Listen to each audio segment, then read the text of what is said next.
ओम नमो भगवते वासुदेवाय। ओम नमो भगवते वासुदेवाय। ओम नमो भगवते वासुदेवाय। ओम नमो भगवते वासुदेवाय। ओम नमो भगवते वासुदेवाय। ओम नमो भगवते वासुदेवाय। ओम अज्ञानतिमिरान्धस्य ज्ञानाञ्जनशलाकया चक्षुरुन्मीलितं येन तस्मै श्रीगुरवे नमः।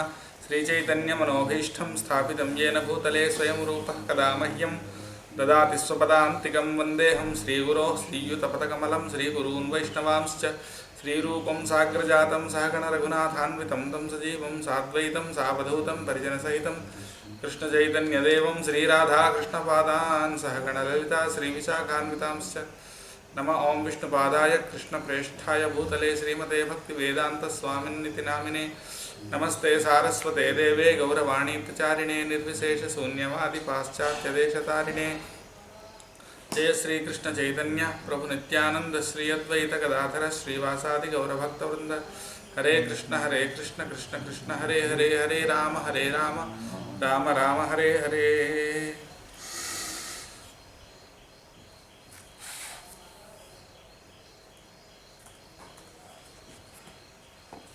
तो भगवद गीता का 17वां अध्याय हमने कंप्लीट किया। 16वां अध्याय भी स्टार्ट करते हैं। उससे पहले आप लोग उसको समराइज करिएगा। 17वें अध्याय हमने क्या चर्चा किया था।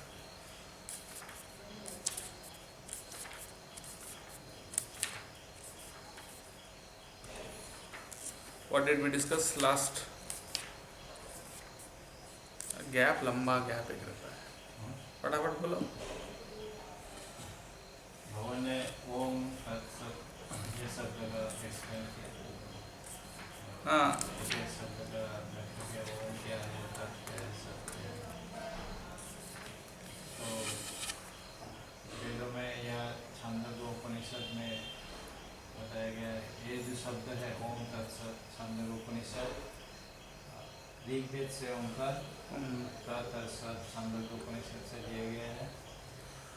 कोई भी स्पिरिचुअल वर्क हो, जैसे यज्ञ, दान, तप, सब कार्य में सब। Very good. ऐसा फटाफट बोलो ना। आप क्या है, इंजीनियर हो बैकग्राउंड से? Be active, be smart. Smart रहना चाहिए, मतलब फटाफट ऐसा, मतलब निकलना चाहिए। ऐसा ऐसा देखोगे तो मतलब शार्पनेस नहीं है इसका मतलब। ब्रेन शार्प होना ज़रूरी है। हार्ट बड़ा होने से काफ़ी नहीं है। हार्ट और हेड दोनों चाहिए ना। अगर किसी को एक ही चीज़ होगा तो क्या होगा? प्रॉब्लम है। दोनों होना चाहिए। इसलिए फटाफट दर दर दर दर दर दर दर बोलो एवं दर दर दर दर shoot shoot on shoot away. 3 प्रकार के दान थे, सात्विक, रासिक, तामसिक। सात्विक था कि मतलब चैरिटी करना पर किसी विदाउट एक्सपेक्टेशन, मतलब कुछ रिटर्न का एक्सपेक्टेशन ना हो, वो सात्विक दान है। हाँ, और देश काल परिस्थिति सही होते हुए मतलब देना, देश काल पात्र को ध्यान में। वो सात्विक है। देखो एक बात बताता हूँ। वो शुद्ध सात्विक हमें सही जगह बता देना। हाँ, भक्तों को देना शुद्ध सात्विक। वैष्णव भक्त। देश काल पात्र और विदाउट एक्सपेक्टेशन ऑफ रिटर्न, दो चीज़ें। और रजोगुण में दो चीज़ें। एक तो या तो रिटर्न बेनिफिट के लिए करना या उसका फल के लिए करना। रिटर्न बेनिफिट के लिए मतलब मैंने आपको हेल्प किया और आप मुझे हेल्प कर रहे हो। नाम नाम प्रतिष्ठा। मैं आपको हेल्प किया, आप मुझे हेल्प कर रहे हो, ये रिटर्न बेनिफिट हुआ। और फल क्या हुआ? उसका पुण्य जो भगवान देगा। रिटर्न बेनिफिट मतलब जिसको आपने हेल्प किया वो देगा, और फल मतलब उसके कर्मफल के अनुसार जो भगवान देगा। ऐसा समझिए ना। यत्तु प्रत्युपकारार्थम फल उद्देश्य वा पुनः। प्रत्युपकार मतलब जिसको आपने उपकार किया वो वापस उपकार कर रहा है, उसको एक्सपेक्ट करना। और फल उद्देश्य मतलब आप भगवान से एक्सपेक्ट कर रहे हो कि मैंने पुण्य किया तो उसका रिजल्ट मिलेगा। ऐसा ये दोनों रजोगुण है। लेकिन एट द सेम टाइम एक बात कहूँगा कि सत्वगुण में रहना चाहिए, पर रजोगुण को भी कभी कभी यूज़ करना आवश्यक है। क्रिएशन रजोगुण में होता है। आपको मान लीजिए कोई प्रोजेक्ट खड़े करना है, वहाँ पर रजोगुण को उपयोग करना चाहिए, तभी तो कुछ क्रिएशन होता है। लेकिन वो रजोगुण को आप सत्वगुण से बैलेंस करना चाहिए, नहीं तो फिर वो तमोगुण में परिवर्तित हो जाएगा। राधानाथ महाराज बोलते हैं एक लेक्चर में कि टू डू एनीथिंग, जैसे इस्कॉन क्रिएट हुआ वो रजोगुण से हुआ, रजोगुण को यूज़ किया गया है। प्रभुपाद तो शुद्ध सत्वगुण में थे, लेकिन जो उनको हेल्प किए थे उनके अंदर वो पैशन था, उनने प्रभुपाद ने यूज़ किया उसको, तभी इतने सारे सेंटर बने, इतने वर्ल्ड वाइड मूवमेंट खड़ा हुआ, कैसे हुआ। लेकिन उसको बैलेंस करने के लिए बहुत सत्वगुण चाहिए, इसलिए प्रभुपाद जी ने बोला, जैसे फॉर एग्जांपल आप खाना बनाते हो, राइट, खाना बनाते समय आप बहुत तेज मिर्ची डालते हो तो क्या होगा, जलेगा। तो उसको बैलेंस करने के लिए क्या करते हैं, तेल ज़्यादा नमक डालते हैं। तेल डालते हैं या घी डालते हैं या नमक डालते हैं। नमक से थोड़ी मिर्ची बैलेंस नहीं होता है, या नींबू डालते हैं, ऐसा कुछ डालते हैं जिससे वो मिर्ची बैलेंस होता है, उस रजोगुण मिर्ची जैसा है।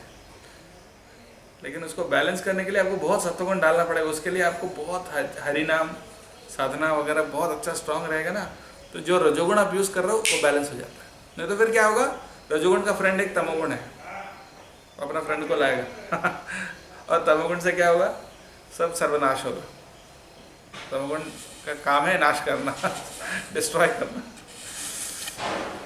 तो इसलिए जब भी कुछ रजोगुण को यूज़ करते हैं हम, कुछ प्रोजेक्ट, नया प्रोजेक्ट या नया कुछ करना चाहते हैं, तो उसके साथ बहुत सारा साधना और भक्ति, तीव्र भक्ति जब रहता है तो फिर वो रजोगुण को प्यूरिफाई कर देता है और उसको भगवान की सेवा में दिव्य बना देता है।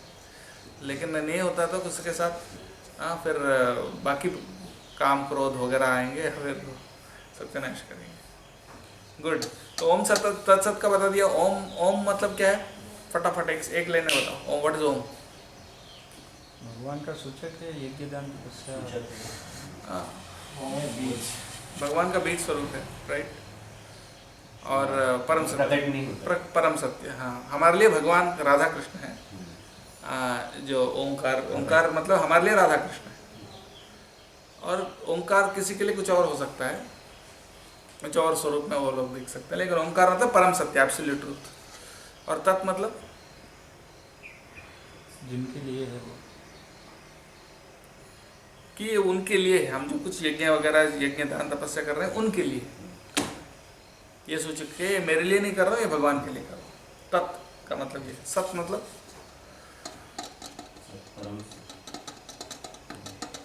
सद्भाव है, साधुभाव है, चेत प्रयुज्यते।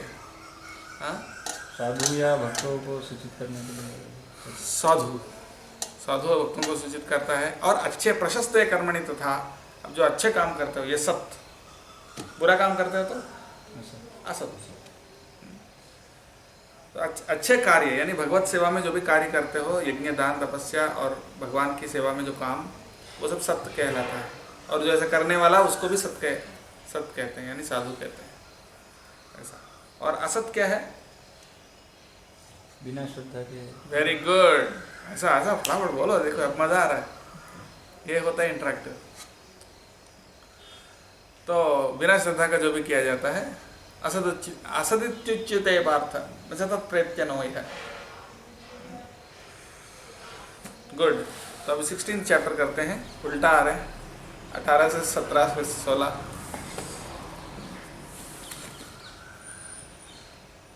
श्री भगवान उवाच। ये 16वें अध्याय है, दैवासुर संपद विभाग योग, दैवी संपद और आसुरी संपद, इसका वर्णन है, बहुत सुंदर। सब मेरे बारे में इस पूरा अध्याय है मोस्टली। आसुरी लक्षण कैसे होते हैं वो पूरा बता रहे हैं। मेरा प्रैक्टिकल एग्जाम्पल से आप समझ सकते हैं। अभयम सत्व संशुद्धि ज्ञान योग व्यवस्थिति दानम दमश्च यज्ञश्च स्वाध्यायस्तप आर्जवम् अहिंसा सत्यम अक्रोधः त्यागः शान्तिरपैशुनम् दयाभूतेष्वलोलुप्त्वम् मार्दवम् ह्रीरचापलम् तेजः क्षमा धृतिः शौचम् अद्रोहो नातिमानिता भवन्ति सम्पदं दैवीम् अभिजातस्य भारत। अभिजातस्य भारत। तो ये सब दैवी लक्षण बता रहे हैं। भवन्ति संपदम दैवी। संपदम, संपद क्या मतलब क्या होता है? संपत्ति किसको बोलते हैं? संपत्ति मतलब संपद, संपदम मतलब हाँ वहाँ लिखा है गुण, लेकिन आपके पास बहुत संपत्ति है बोलते हैं ना। संपत्ति, संपत्ति किसको बोलते हैं? प्रॉपर्टी। इंग्लिश में बोल दिया आपने, उसको मीनिंग बताओ, किसको प्रॉपर्टी कहता हूँ? जो हम बोल सकते हैं कि हमारा है, जिसको हम बोलते हैं हमारा नहीं, जो संपदा का मीन्स ये है कि जो हमारे पास यूज़ करने के लिए जो रिसोर्सेस है, लाइक धन, लक्ष्मी, प्रॉपर्टी, सब कुछ। रोड भी यूज़ करने का, पर रोड हमारा थोड़ी हो गया। हमारा वो किसी का, लेकिन संपदा क्या है? अरे तो हाँ कुछ विषय का मालिक जो है, हाँ, कुछ विषय या चीज का भी मालिक। जो आपका चीज़ है, मेरी संपदा है। जो आपकी चीज़ है, ठीक है। छिंदवाड़ा किसका है? कुछ परसेंट मिला है, बाकी तो जो आपका संपत्ति है वो आपका है। प्रॉपर्टी मतलब, संपत्ति मतलब ये मेरा है, ये मेरा है। ऐसा ही ये जो पहना ये मेरा है, ये शरीर मेरा है। तो जो आपका है, तो यहाँ दैवी संपत्ति का मतलब ये होता है कि दैवी लक्षण जिनके अंदर जो देवता हैं उनकी संपत्ति, यानी उनकी माल है ये सब। और जहाँ तक वस्तुओं की बात है, वस्तु तो किसी का नहीं है, सब तो भगवान का है। क्योंकि ईशावास्यमिदं सर्वं यत्किंच जगत्याम जगत। हाँ, इस दुनिया में जो भी संपत्ति है, इवन जमीन है, हम बोलते हैं ये मेरा जमीन है, लेकिन आदमी मर जाएगा, जमीन तो वहीं का वहीं रहेगा, राइट। तो कोई भी चीज़, संपत्ति, वस्तु है हमारे नहीं, क्योंकि वो भगवान का है। ये हमारा है तो क्या है? लक्षण है, गुण है। इसलिए उनको उसकी संपत्ति कहा गया है, दैवी संपत्ति कहा गया है। क्या है दैवी संपत्ति? अभी लिस्ट बताएं, बहुत लंबा लिस्ट है। कितने लक्षण बताए? कितने लक्षण बताए? अभयम गिन लेते हैं ना। अभयम मतलब सबसे पहले क्या है? चलो गिन लेते हैं। अभयम सत्व संशुद्धिर, ज्ञान योग व्यवस्थिति, दानम दमश्च, यज्ञश्च, स्वाध्यायस्तपः आर्जवम, अहिंसा, सत्यम, अक्रोध, त्याग, शांतिर, अपैशुनम, दया, भूतेषु, अलोलुत्वम, मार्दवम, ह्रीः, अछापलम। क्या? 26 है। अभी 15 हुए कि 20 हुए? 25, 24 या 25 है। 26। अजापलम, तेज, क्षमा, धृति, शौचम, अद्रोह, नातिमानिता। 26 लक्षण। ओके, ये किसके संपत्ति है? देवताओं की संपत्ति। अब पूरा एक एक करके लिस्ट समझो। सबसे पहले क्या? अभयम, डरना नहीं, अभयम सबसे पहले। इसलिए प्रभुपाद का नाम क्या है? अभय चरण। हाँ, और वो अभय रियली अपने आप कोई अभय नहीं हो सकता। अभय चरण का आश्रय लेने से अभय हो सकता है।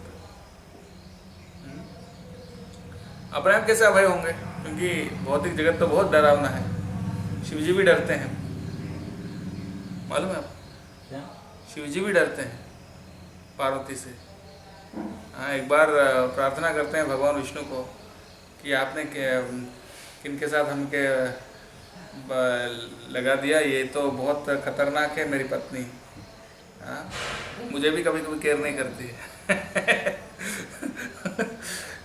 ये माया देवी जो है, शिव जी को भी कभी कभी केयर नहीं करती है। कभी कभी, ऐसा नहीं कि केयर नहीं करती है, वो बहुत बड़ी बड़ी पतिव्रता नारी है, वो तो है। लेकिन कभी कभी, अब फोटो देखे ना आपने, काली जी, हाँ, उनका पैर शिव जी के ऊपर आ जाता है। फिर बाद में वो थोड़ा शर्म आती है, लेकिन मतलब अफसोस करती है, लेकिन थोड़ा सत्य भी तो मना करने के बाद ही चला गया। हाँ सती है, दक्ष जगह में दक्षिण में चली गई, लेकिन नुकसान उनका ही हुआ। लेकिन वो एक अलग बात है। बात यह है कि वो बहुत डेंजरस है। शिव जी बोलते हैं भगवान से कि ये बहुत डेंजरस है, हमारी बहुत डेंजरस, बहुत पावरफुल है। तो एक आध बार ऐसे शिव जी भी मोहित हो गए थे ना, वो मदन ने बाण चलाया था, उसको भस्म तो कर दिया शिव जी ने, भस्मासुर नहीं, वो मदन जो कामदेव ने बाण चलाया था ना, और इसलिए उनको जला दिया तीसरा आंख खोल के ना। तो कामदेव मतलब वो भी एक क्षण के लिए वो पार्वती से अट्रैक्ट हुए हैं थोड़ा, उसके बाद ऑफ कोर्स उसको जला दिए, मतलब इसको पार्वती को नहीं, वो कामदेव को। इसलिए उनका नाम क्या हो गया? अनंग। अनंग बोलते हैं ना किसको? क्यों बोलते हैं? शरीर नहीं है। हाँ, अंग मतलब शरीर, अनंग मतलब शरीर नहीं होता। ये शिव जी ने जला दिया तीसरा आंख खोलकर। लेकिन वो जला इस क्यों दिए? एक क्षण के लिए थोड़ा एजिटेट हुए। हाँ, और मोहिनी मूर्ति को भी देख के एजिटेट हुए ना शिव जी, भागवतम में है वर्णन। खैर वो तो महामाया नहीं, वो तो भगवान का इंटरनल पोटेंसी है, लेकिन मतलब माया शक्ति बहुत पावरफुल है। तो कोई अभय नहीं हो सकता, मतलब सब डरते हैं, सबको डरना चाहिए माया से। लेकिन भगवान के चरण का आश्रय लेने से फिर अभय चरण, अभी डरने की कोई जरूरत नहीं, भगवान है। भगवान की भक्ति अगर आप अच्छे से करोगे ना, तो कोई भी चीज़ से डरने की जरूरत नहीं। भगवान का चरण को कस के पकड़ो, तो फिर क्या होगा? कस के पकड़ो का मतलब है ना कि उनका पैर दर्द कर जाए। लेकिन छोड़ना नहीं, तो फिर क्या होगा? माया आपको प्रभावित नहीं कर सकती। फिर सत्व संशुद्धि। सत्व संशुद्धि मतलब सत्व, यहाँ सत्व मतलब क्या है? अपना अस्तित्व, अपना अस्तित्व। सत्व संशुद्धि मतलब अपने अस्तित्व को शुद्ध करना, यानी शुद्ध सत्व में रहना। सत्व संशुद्धि, purification of one's existence, Prabhupada ने ट्रांसलेशन बोला। तो सत्व संशुद्धि का मतलब क्या होता है? प्यूरिफाई, खुद को प्यूरिफाई करना। कैसे प्यूरिफाई करोगे?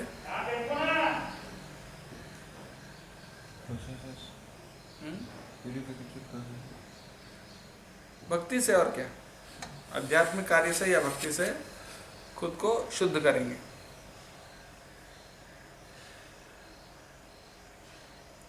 हाँ, फिर ज्ञान योग व्यवस्थिति ही। हमारे लिए सत्व संशुद्धि कैसा है? सत्व संशुद्धि कैसा होता है? हरिनाम से होता है।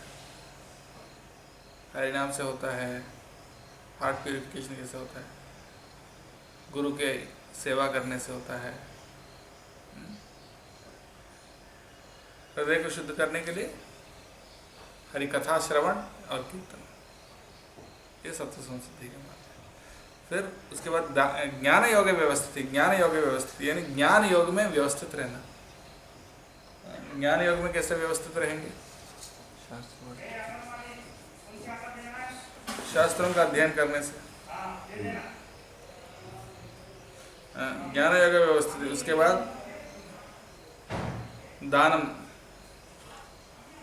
दान देना। दमः, दमः मतलब इंद्रियों को निग्रह करना, सेल्फ कंट्रोल। दान दमस्य यज्ञस्य, यज्ञ मतलब यज्ञ करना, भगवान के लिए भगवान की सेवा करना। यज्ञस्य स्वाध्याय। स्वाध्याय फिर अलग लिखा है, तो ज्ञान योग व्यवस्थिति क्या हुआ?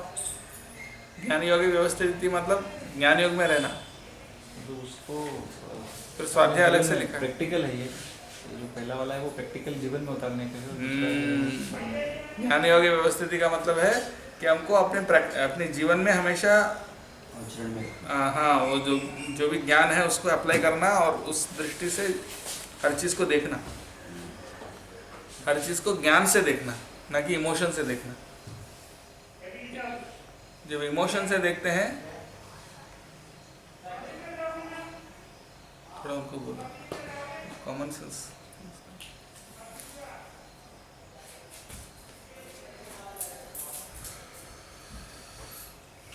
तो ज्ञान योग व्यवस्थिति मतलब हर चीज ज्ञान की दृष्टि से देखना, ना कि अपनी इमोशन के आधार पर देखना।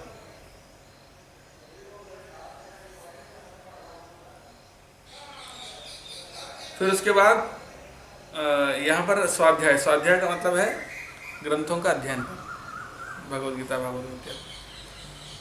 फिर स्वाध्याय तपः, तपस्या। तपस्या कैसा? हमारे लिए तपस्या क्या है? मंगल आरती, मतलब चैंटिंग करना, सब तपस्या जैसा ही है एक तरह से, मुख्य रूप से वो बताया ना भगवान ने गीता में, 3 प्रकार की तपस्या बताया ना, शारीरिक, वाचिक और मानसिक। शारीरिक तपस्या क्या बताया? देवद्विज गुरु प्राज्ञ पूजनम शौचमार्जवम, ब्रह्मचर्य अहिंसा च शारीरम तपोस्थित। ब्रह्मचर्य का पालन करना, ये सबसे बड़ी तपस्या है, शारीरिक तपस्या। और भगवान की विग्रह अर्चन पूजा करना, ये शारीरिक तपस्या हमारे लिए। फिर वाचिक क्या है? अनुद्वेगकरम वाक्यम सत्यम प्रेहितम चयत। शब्दों पर कंट्रोल रखना, जो उद्वेग नहीं देना चाहिए, ये वाचिक तपस्या है। सत्यम प्रियहितम चयत। हाँ, फिर स्वाध्याय अभ्यसनम से, स्वाध्याय ग्रंथों का अध्ययन करना, वो भी वाचिक तपस्या है। फिर मानसिक, दोष नहीं होना चाहिए। मानसिक तपस्या क्या बताया? 17वें अध्याय में पढ़ा हमने, याद है?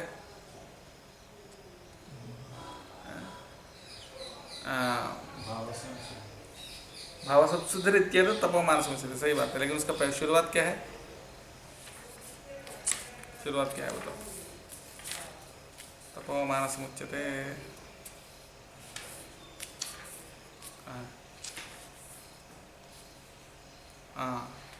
मन प्रसाद सौम्यत्व, संतुष्ट रहना, मन प्रसाद, satisfaction of the mind.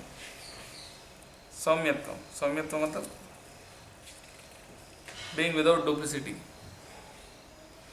Mounam, आत्मविनिग्रह, भाव संशुद्धिरित्येव। Satisfaction, simplicity, gravity, self-control, purification of one's existence, austerities of the mind. सबसे पहले सेटिस्फैक्शन बताए, सेटिस्फाइड रहना, ये सब चीज़ें हमारे लिए तपस्या है। सेटिस्फाइड रहना, ये सब।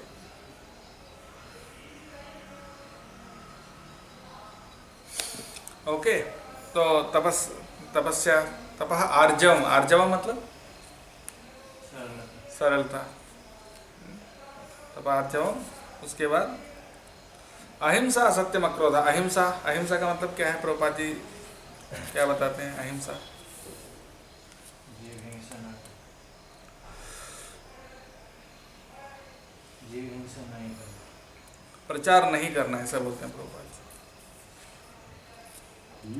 Ahimsa means not arresting the progressive life of any living entity. One should not think, तो मतलब किसी जीव को हत्या नहीं करना, वो तो एक मीनिंग है।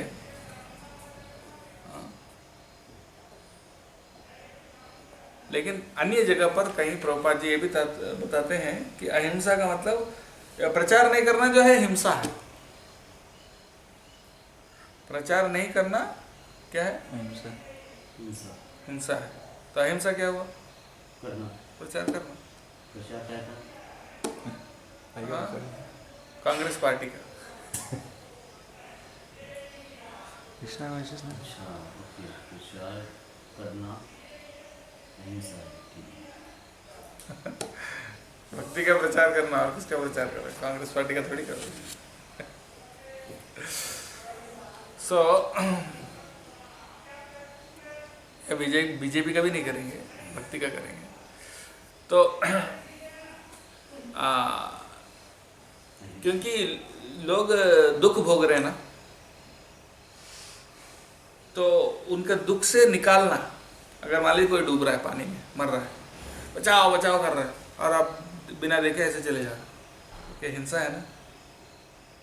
तो अहिंसा क्या हुआ, उसको उठाना, बाहर निकालना। ऐसा लोग डूब रहे हैं और हम बस अरे डूबने दो, हम अपना करें, तो ये हिंसा है। तो प्रचार करने से अहिंसा होता है, समझ गए ना। प्रभुपाद जी ने ऐसा बताया।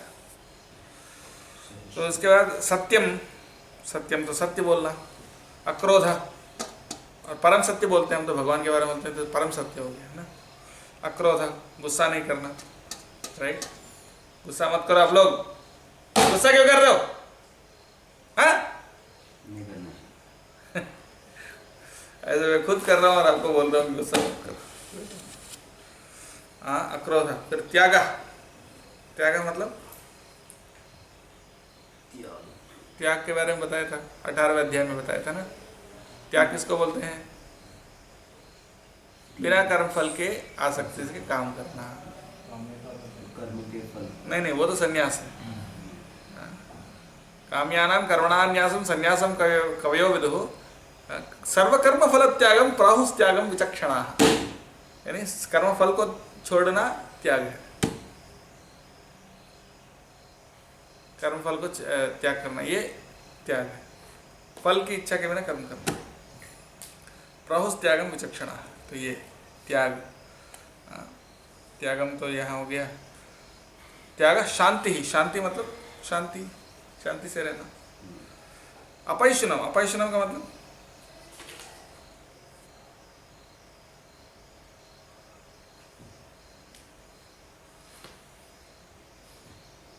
फॉल्ट फाइंड नहीं करना, दोष नहीं देखना दूसरों में, मतलब दूसरों के अंदर दोष देखने से एवर्जन होना। अपैशुनम, दया, भूतेषु, सभी जीवों पे दया करना। अलोलुप्त्वम, अलोलुप्त्वम मतलब लोलुप्त्वम, लोलुप्त्वम मतलब लोभ, अलोलुप्त्वम मतलब लोभ न होना। मार्दवम, मार्दवम मतलब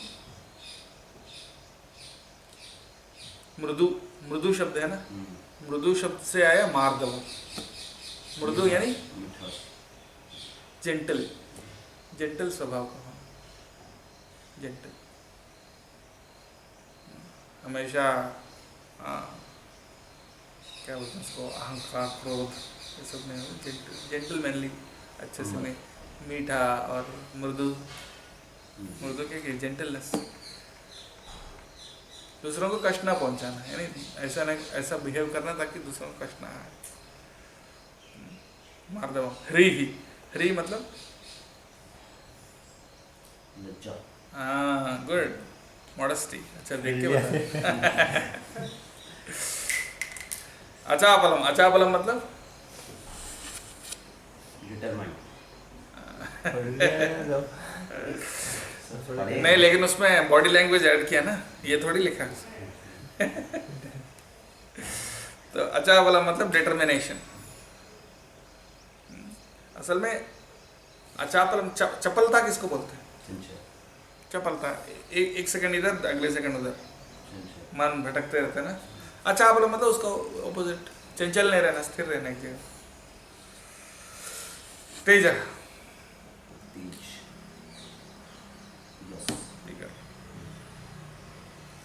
पावर, एनर्जी, पावर, शक्ति। क्षमा, क्षमा करना। हाँ, ऐसा बोलते हैं, क्षमा कैसे पैदा होता है मालूम है, नम्रता और दया दोनों मिलकर क्षमा को पैदा करते हैं। ह्यूमिलिटी और कंपैशन मिलने से फॉरगिवनेस आता है। फिर धृति, धृति का मतलब बुद्धि, दृढ़ निश्चय। फिर उसके बाद शौचम, शौचम मतलब स्वच्छता। अद्रोह, अद्रोह मतलब द्रोह, द्रोही, तुम द्रोही हो बोलते हैं। द्रोही मतलब क्या,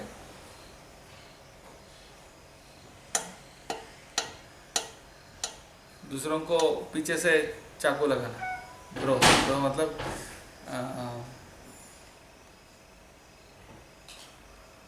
किसी को बर्बाद करना या किसी को नुकसान पहुंचाना।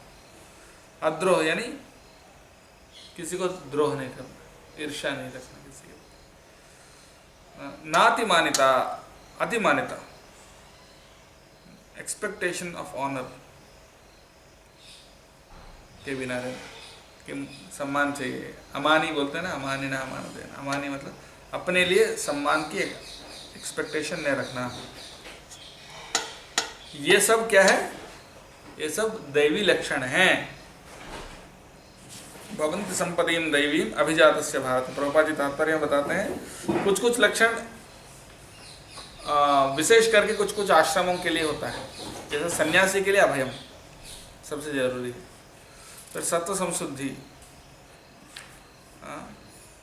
प्रभुपाद जी तात्पर्य में बता रहे हैं कि सत्व संशुद्धि किसके लिए? ये भी सन्यासी के लिए।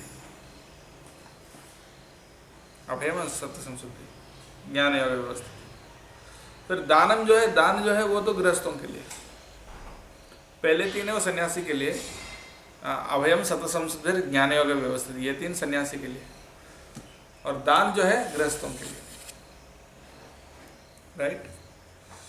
और फिर दमा, सेंस कंट्रोल, ये किसके लिए? ये भी गृहस्थों के लिए, ब्रह्मचारी के लिए भी है। यज्ञ भी गृहस्थों के लिए। फिर स्वाध्याय स्पेशली किसके लिए? ब्रह्मचारी के लिए। तपस्या किसके लिए? वानप्रस्थ के लिए। ये सब चीजें, और बाकी सब के लिए। तो इस तरह से। ऑलराइट, अभी हम अगले श्लोक लेते हैं। हैं?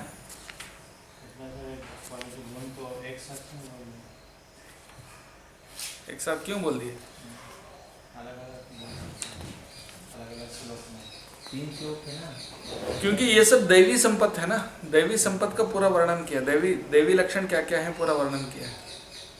इसलिए जो दैवी संपत्ति और असली संपत्ति बताने वाले हैं, तो दैवी संपत्ति को पूरा एक साथ बताया कि दैवी लक्षण जिनके अंदर है उनके अंदर ये सारे लक्षण होते हैं।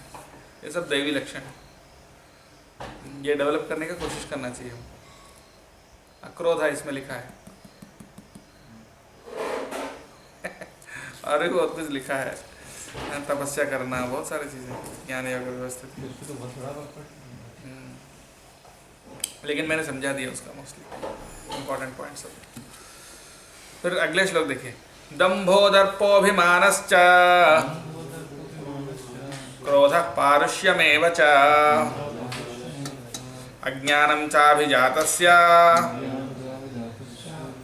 पार्थ संपदमासुरीम्। अभी आसुरी संपद क्या है? दंभो, दंभ किसको बोलते हैं? दिखावा, अहंकार। दर्प मतलब आई डोंट नो, हिंदी में अलग अलग शब्द है कि इंग्लिश में दंभ को बोले प्राइड और दर्प को बोले एरोगेंस। एरोगेंस को क्या बोलते हैं हिंदी में? एरोगेंस।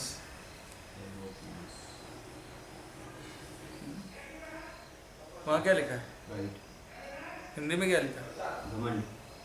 नहीं, दर्प क्या बोले? दर्प के लिए क्या लिखा है हिंदी? दर्प तो घमंड। और दंभ के लिए? गर्व, राइट। गर्व और घमंड की तो अहंकार और घमंड नहीं, दोनों अलग अलग। यहाँ अहंकार लिखा है क्या?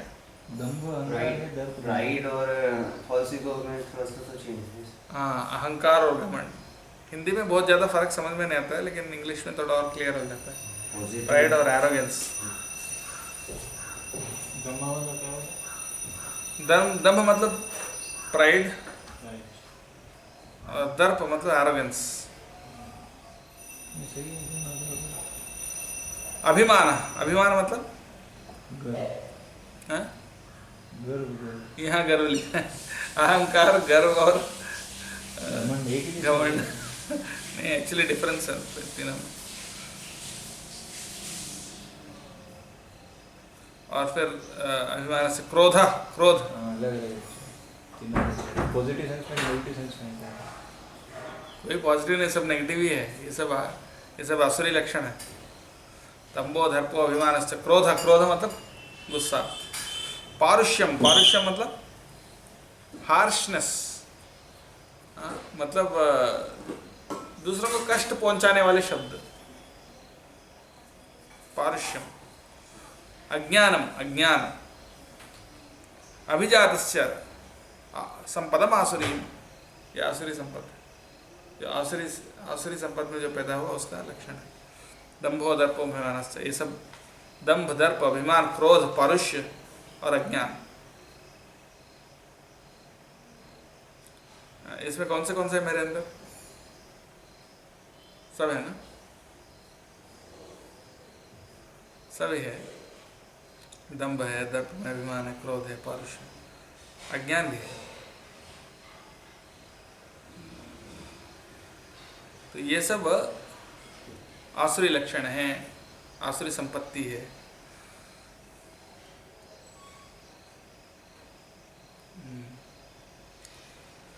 फिर अगले श्लोक में बता रहे हैं, दोनों में फर्क को समझा रहे हैं। दैवी संपद विमोक्षाय निबंधाय आसुरी मता मासुचः संपदम दैवीम अभिजातोसि पांडवा। दैवी संपत्ति से क्या होता है? विमोक्षाया, विमोक्षाया मतलब मुक्ति, मोक्ष मिलता है, बंधन से, कर्म बंधन से मुक्ति मिलता है, राइट, दैवी संपत्ति से। निबंधाय आसुरी मता, और आसुरी संपत्ति से क्या होता है? और बंधन में, कर्म बंधन में और फंस जाएंगे। इसलिए बोलते हैं मां शुचः, चिंता मत करो अर्जुन, संपदम दैवीम अभिजातोसि पांडवा, अभी दैवी संपत्ति में आप पैदा हुए हो अर्जुन, चिंता मत करो, आप तो दैवी संपत्ति में पैदा हुए। फिर हमारा क्या हाल है?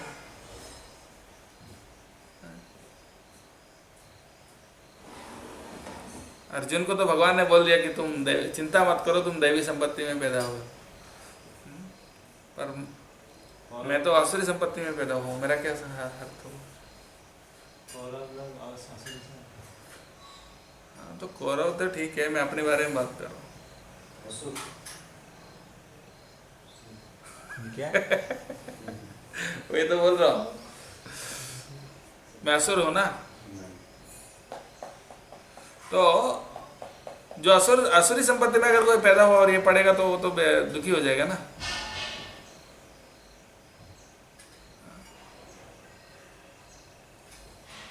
फिर उसको आगे देखो, संग से, संग के प्रभाव से उसका गुण बदल सकता है। इसीलिए भक्तों का संग, या जो शुद्ध सत्वगुण में जो है, जो दैवी संपत्ति में जो पैदा हुए हैं, जिनके अंदर दैवी लक्षण है, उनका संग करने से अगर अपने अंदर ये आसुरी संपत्ति भी है तो चला जाएगा धीरे धीरे।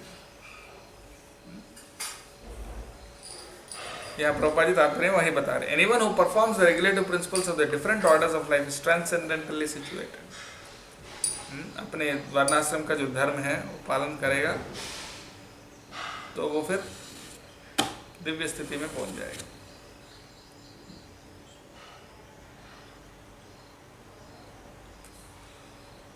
फिर आगे बता रहे हैं, दो प्रकार की सृष्टि हुई है, दो प्रकार के जीवों की सृष्टि हुई है। द्वौ भूत सर्गौ लोकेस्मिन् दैव आसुर एव च दैवो विस्तरसः प्रोक्त आसुरं पार्थ मे शृणु।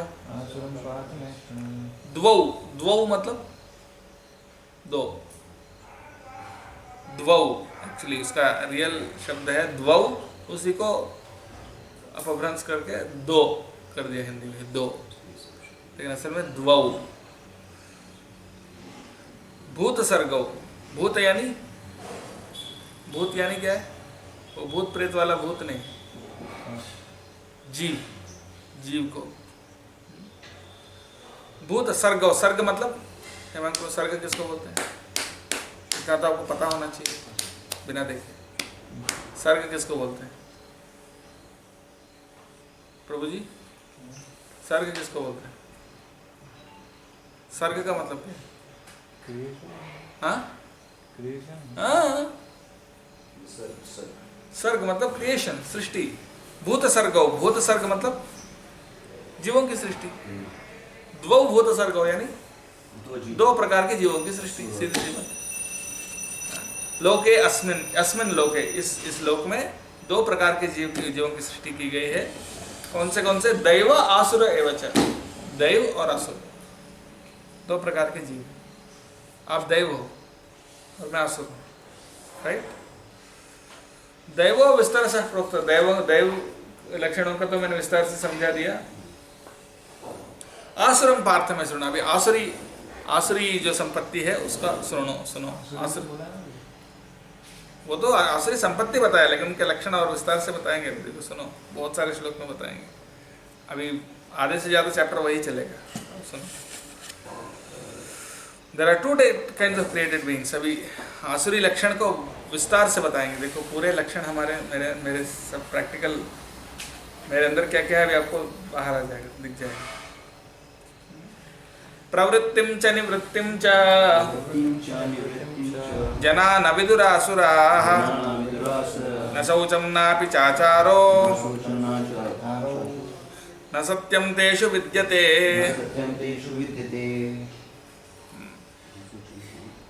न विदुरासुराः, आसुराः यानी आसुरी लोग जो है, न विदुः मतलब वो लोग जानते नहीं है। क्या नहीं जानते हैं? प्रवृत्तिं च निवृत्तिं च, प्रवृत्ति को नहीं जानते हैं, निवृत्ति को नहीं जानते हैं।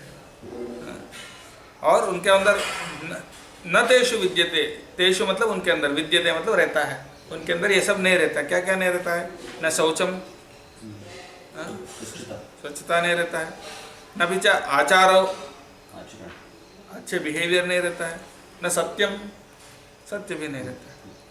उनके अंदर स्वच्छता नहीं रहता है, अच्छा बिहेवियर नहीं रहता है, अच्छा आचार नहीं रहता है, और सत्य भी नहीं रहता है। और प्रवृत्ति क्या है, निवृत्ति क्या है, नहीं जानते हैं। प्रवृत्ति क्या है आप जानते हो क्या? नहीं जानते, तो मतलब आप आसुरी हो?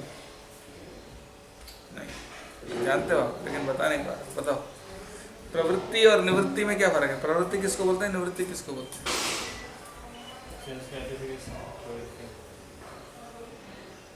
प्रवृत्ति का मतलब बेसिकली भौतिक जगत में सुखी रहने का, भौतिक जगत में रहना, भौतिक जगत में जीना। भौतिक जगत में जीना मतलब क्या है? भौतिक इच्छा को पूरी करना, लेकिन धर्म के अनुसार। हाँ, वेदों में है ना दो चीजें, प्रवृत्ति निवृत्ति दोनों वेदों में है। प्रवृत्ति मतलब कैसे भौतिक जगत में सुखी रह सकते हो, ये प्रवृत्ति है। उसके लिए बोलते हैं यही कर्म कांड करो, यज्ञ करो, पूजा करो, दान करो। ये सब करने से, ये सारे कर्म कांड का जो नियम है पालन करने से क्या होगा? अच्छे, हाँ, अच्छे घर, मकान, धन, यश, पुत्र, ये सब चीजें, पुण्य, और उसके बाद स्वर्ग प्राप्ति, ये सब मिलेगा। ये सब क्या है? प्रवृत्ति। फिर निवृत्ति क्या होता है? निवृत्ति यानी बाहर निकलना। जैसे कमरे के अंदर प्रवृत्त हुए, आए, और कमरे के अंदर आके वहीं रह जाएगा, बाहर जाएगा ना, तो निवृत्ति। अभी तुम वही कर रहे हो, तो निवृत्ति का मतलब निकलना बाहर। जैसे घर के अंदर आए प्रवृत्ति, घर से बाहर निकले निवृत्ति। ये भौतिक जगत के अंदर आए, और भौतिक जगत के अंदर आए, भौतिक जगत में सुखी रहने का कोशिश कर रहे हैं, ये प्रवृत्ति है। लेकिन वो भी धर्म के अनुसार करने से वो प्रवृत्ति है। ऐसा पाप करने से वो प्रवृत्ति नहीं है, वो तो पाप है,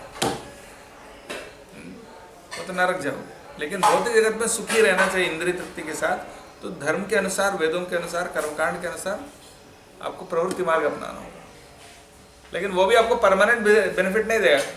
कुछ समय के लिए फिर स्वर्ग जाओगे, एंजॉय करोगे, फिर वापस आओगे, वापस गिरोगे। लेकिन निवृत्ति मार्ग क्या है? एकदम पूरा बाहर निकलने का, भगवान के पास जाने का। तो हमारा कौन सा मार्ग है? निवृत्ति मार्ग। यानी दोबारा यहाँ जन्म लेने की कोशिश नहीं कर रहे हैं, हम भगवान के धाम जाने का प्रयास कर रहे हैं।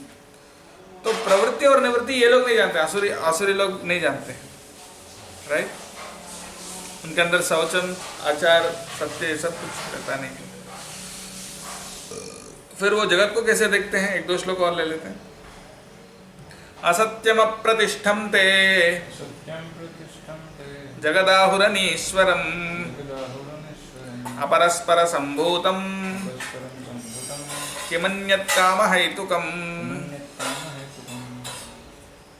वो बोलते हैं असत्यम, ये झूठा है, झूठ है, ये सब मिथ्या है। ये तो सुनने के लिए ऐसा लगे बहुत आध्यात्मिक बात है, लेकिन वो बोल रहे हैं कि एक्चुअली सब झूठ है, असल में कुछ नहीं है। असल में आत्मा कुछ नहीं रहता है, आत्मा परमात्मा कुछ नहीं है, और मरने के बाद भी कुछ नहीं है, बस यही जीवन सब कुछ है, जितना एंजॉय करना कर लो। अप्रतिष्ठम थे, ये कहाँ से आया? कहीं से नहीं आया, ऐसा बिग बैंग, एक बड़ा विस्फोट हुआ, उससे आ गया, उससे पहले कुछ नहीं था, ऐसे ही आ गया। अप्रतिष्ठम, उसका कोई प्रतिष्ठा नहीं है कहीं से, ऐसा नहीं कि कोई भगवान है उससे आया, नहीं, ऐसे ही आ गया। जगदाहुर अनीश्वरम, ये जगत है, इसका ईश्वर कौन है, इसको कंट्रोल कौन कर, इसका मालिक कौन है? ऐसा कोई नहीं है, कोई मालिक नहीं है, ऐसे ही चल रहा है। अपरस्पर संभूतम, यानी ऐसा नहीं कि इसका कोई कारण है, कहाँ से है, इसका क्या कारण है, ऐसा कोई कारण नहीं है, बोलते हैं ऐसे कोई कारण नहीं है। किमन्यत् काम हेतुकम, फिर कैसे हुआ? बोले तो सिर्फ सेक्स। हम कहाँ से पैदा हुए? माता पिता से पैदा हुए, यानी मैथुन जीवन से पैदा हुए, राइट? और वो भी मैथुन जीवन से पैदा हुए, सब कुछ मैथुन से ही हुआ और कुछ नहीं। मैथुन से ही सारे दुनिया चल रहा है, और मैथुन ही सब कुछ ये उनका फिलॉसफी। फ्रॉइड, सिगमंड फ्रॉइड ऐसा बोलता है, सबसे बड़ा पावर है सेक्स डिजायर, ऐसा बोलता है, और सब उसी के आधार पर सब लोग हर काम करते हैं, ऐसा उनका फिलॉसफी है। हाँ, तो ये उनकी दृष्टि है, सिर्फ एंजॉय करने के लिए जीवन है, और एंजॉय करने से ही सब कुछ होता है। इनफैक्ट आजकल के जो कंज्यूमर जो आइडियोलॉजी है वो इसी के आधार पर बनाया हुआ है, कंज्यूमर जो फिलॉसफी है कि कंज्यूमरिज्म मतलब क्या है, सब कंज्यूम करना, एंजॉय करना, नेचुरल रिसोर्सेज को एक्सप्लॉइट करना, उसको एंजॉय करना।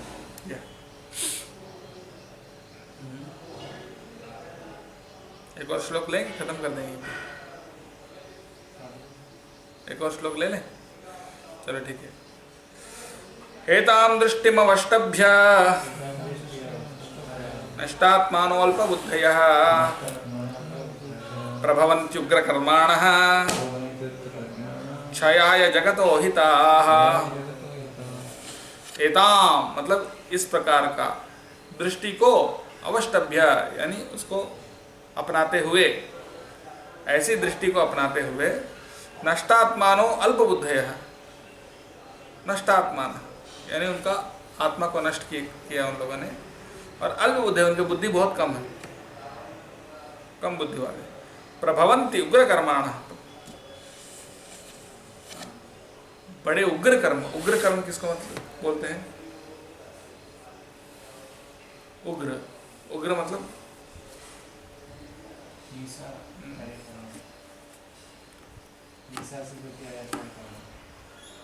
हाँ,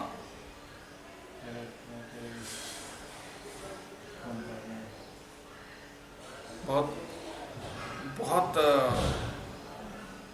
भयानक काम कर, उग्र कर्म।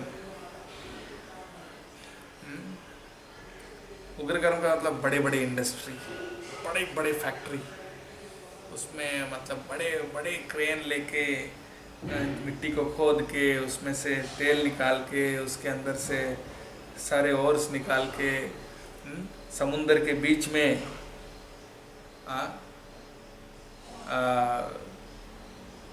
100 मीटर नीचे जाके, 200 मीटर 400 मीटर नीचे जाके वहाँ से छेद करके वहाँ से तेल निकालना, बड़े बड़े फैक्ट्री बनाना, बड़े बड़े यंत्र बनाना। उग्र कर्म मतलब बहुत उग्र, प्रकृति को बहुत बड़े बड़े, पूरे जंगल को काट देना, पूरे जंगल के सारे पेड़ों को काट देना, बड़े बड़े फैक्ट्री, एनिमल फैक्ट्री, एक दिन में इतने लाख गायों को मारना, बड़े वहाँ पर बड़े बड़े स्लॉटर हाउसेस कैसे होते हैं मालूम है? इंडस्ट्रियल स्लॉटर हाउसेस होते हैं। एक दिन का उनका रहता है कि इतने हज़ारों गाय को एक दिन में मार देते हैं। शिकागो शहर ऐसे हाँ अमेरिका में शिकागो हाँ, ऐसे बहुत सारे शहर हैं क्या वो अकेला नहीं, हर शहर में होता है, हर शहर के बाहर होता है, शहर में नहीं होता है। वो शहर में जो रहते हैं वो उनको पता भी नहीं चलता है वहाँ क्या चलता है, और शहर के बाहर वो रहता है, वहाँ कोई जाता भी नहीं, कोई जाने भी नहीं देते हैं, आप कुछ देख नहीं सकते हैं। लेकिन एक शहर से दूसरे शहर में जब जाते हो फिर वो आपको बीच में कहीं दूर गाय दिखते हैं चरते हुए, वो फार्म, इंडस्ट्रियल फार्म के अंदर। नहीं तो गाय देखने को नहीं मिलता है वहाँ पर, गाय तो दिखती ही नहीं है शहर में, इतना मना है। कहीं पे गाय देखना है तो आपको फिर न्यू वृंदावन या गीता नगरी फार्म में जाना पड़ेगा, वहाँ गाय दिखता है। वैसे तो मैं फिलाडेल्फिया में था, बहुत शहरों में था, तो वहाँ पर तो साल भर कभी गाय ही नहीं दिखा, कहाँ रहती है, दिखता नहीं। कुत्ते भी सड़क पे नहीं दिखते, किसी का पालतू कुत्ते होते हैं सड़क पे भी, तो कुछ नहीं रहता। सुअर नहीं कुछ नहीं, सुअर मुर्गी कुछ भी जानवर नहीं रहता है, कोई भी जानवर बाहर ऐसा खुला नहीं घूमता है।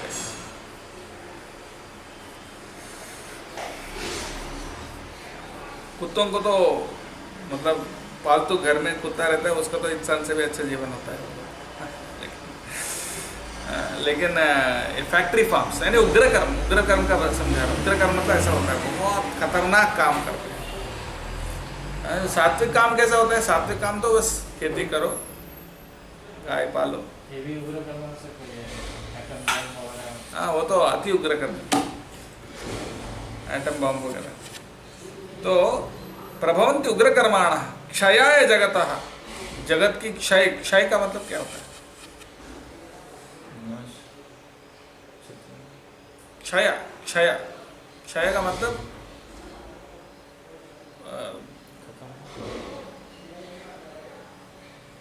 खत्म होना धीरे धीरे। क्षय मतलब जैसे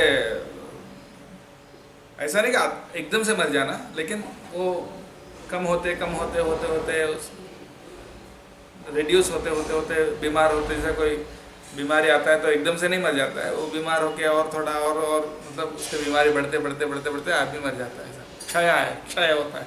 जगत का क्षय तो हो रहा है अभी, धीरे धीरे करके पोल्यूट हो रहा है सब कुछ, पेड़ कम हो रहे हैं, जानवर कम हो रहे हैं, सब गंदा होते जा रहे। क्षयाय जगतः अहिताः, जगत अहिताः यानी जगत के हित के लिए काम नहीं कर रहे हैं, जगत के अहित के लिए काम कर रहे हैं।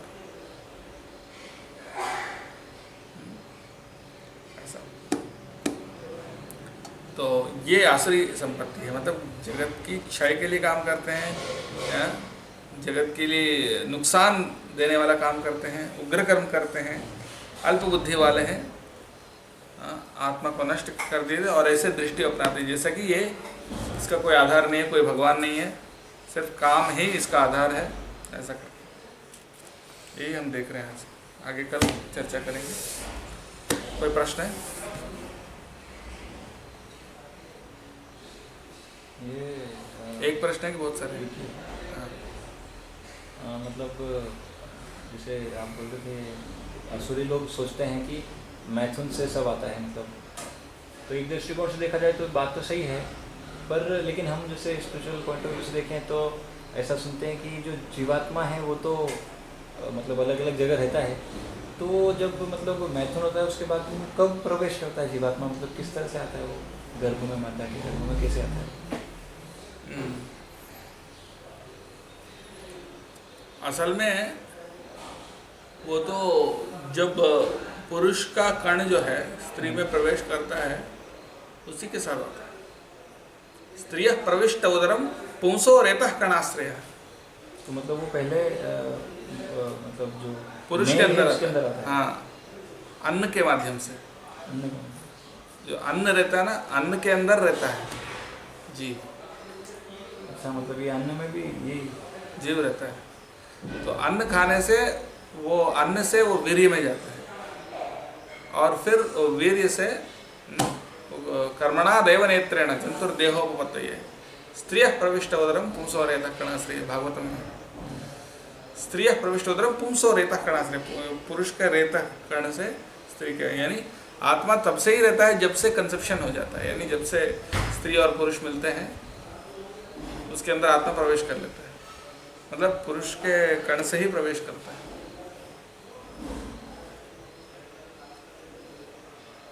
लेकिन उसमें चेतना कब से आता है ये अलग बात है। जैसे हम अन्न खाते हैं तो उसमें भी आत्मा है तभी तो हमारा शरीर में, लेकिन उसमें अभी ऐसा नहीं कि कोई जीव जैसा उनको चेतना है, ऐसा नहीं है।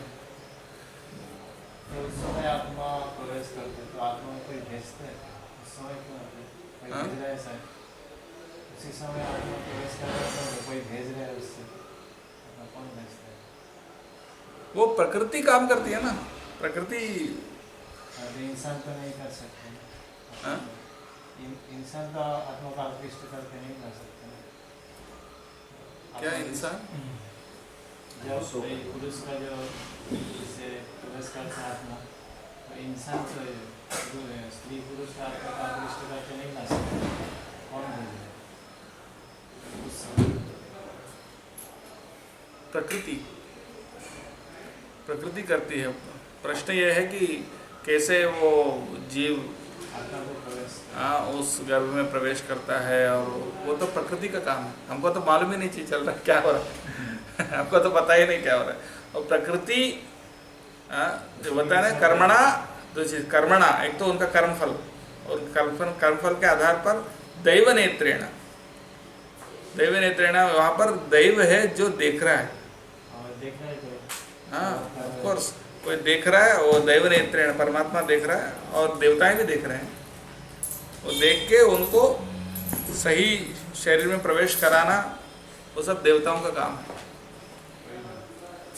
देवताओं का काम है। अल्टीमेटली तो भगवान देख रहे हैं, लेकिन देवताओं को एंगेज किया है। देवताओं का काम यही है। देवताओं बहुत सारे डिपार्टमेंट संभालते हैं। ये भी है, जैसे वो आत्मा असली गुण संपन्न होगा क्या, दैवी गुण संपन्न, वो भी तो सिलेक्ट करना। हाँ, तो अगर कोई आसुरी प्रवृत्ति वाला आत्मा है तो उसको उस टाइप का शरीर में, उस टाइप के व्यक्ति के अंदर भेजना। हाँ, उस तरह का परिवार में भेजना।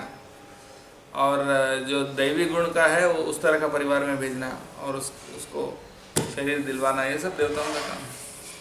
देवताएं करते हैं। हाँ, लेकिन किस आधार पर करते हैं? उनके कर्म फल के आधार पर करते हैं। उसको एक्चुअली यमराज एक्चुअली देखते हैं उसका। यमराज जी उनका पाप और पुण्य का विचार करते हैं ना, पाप और पुण्य का विचार तो यमराज करते हैं, और करके फिर उनको जो नरक या स्वर्ग में जो भोगना है, उसके बाद जो बचा हुआ कर्म उसको भोगने के लिए फिर से किस योनि में जाना है वो भी यमराज तय करते हैं। चित्रगुप्त करते हैं ना, चित्रगुप्त तो रिकॉर्ड मेंटेन, जैसे अकाउंटेंट और ट्रेजरर होते हैं ना। अकाउंटेंट तो सिर्फ हिसाब किताब बनाता है, पर उस पर साइन करता है यमराज जी है। यमराज का ही है। यमराज है, एट द सेम टाइम दूसरे देवता हैं उनको हेल्प करते हैं, असिस्ट करते हैं।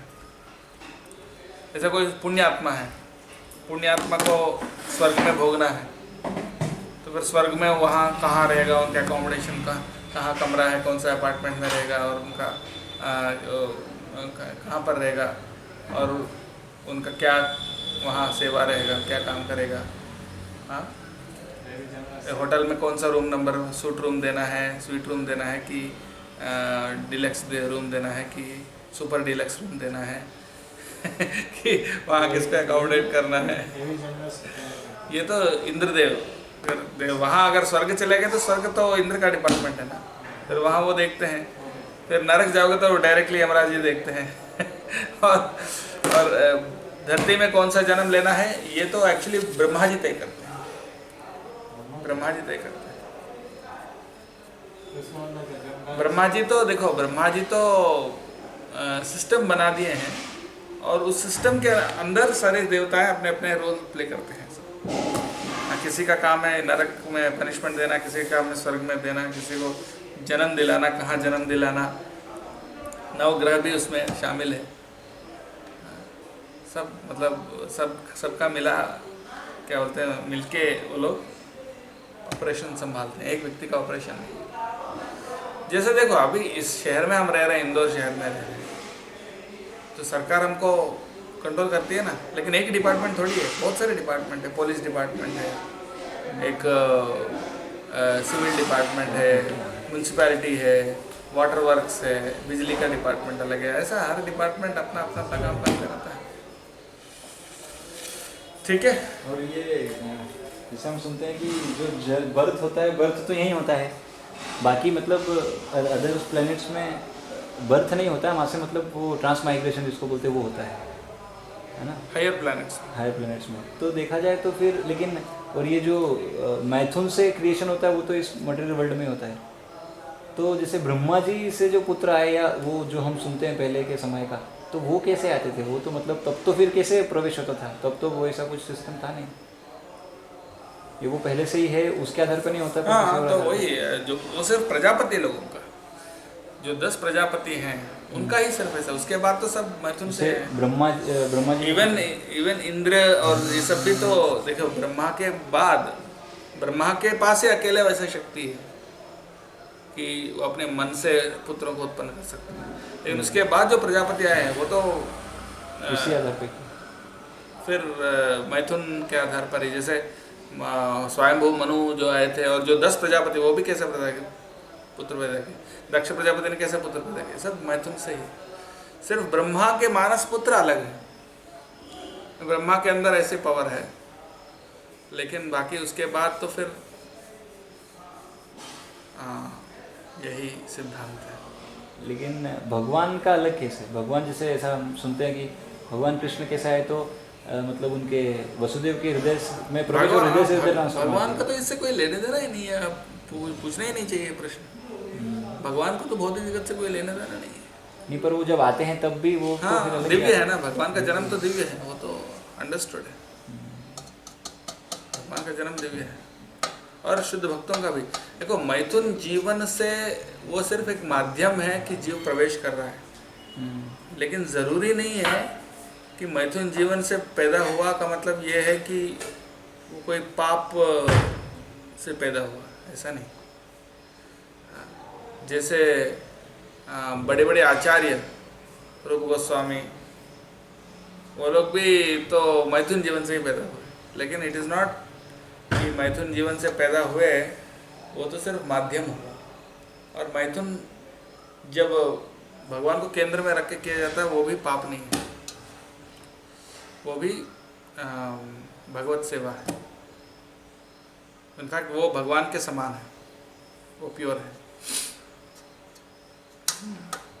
धर्मा विरुद्धो भूतेषु कामोस्मि भरतर्षभ, जो धर्म के विरुद्ध नहीं है वो काम में ही हूँ भगवान का।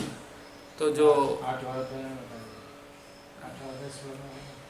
कोई भी अध्याय है, जो भी अध्याय है, लेकिन तो ये शुद्ध है, लेकिन धर्म का विरुद्ध ना हो, वो काम। लेकिन हमारा धर्म के विरुद्ध ही रहता है मोस्टली। गांधारी का जो पुत्र स्वापुत्र का जन्म है, वो अलग से बाद में बताता हूँ। ठीक है। जय श्रीमद् भगवद गीता की, प्रभुपाद की, गौर प्रेमानंद, समवेत गौर भक्तवृंद की जय।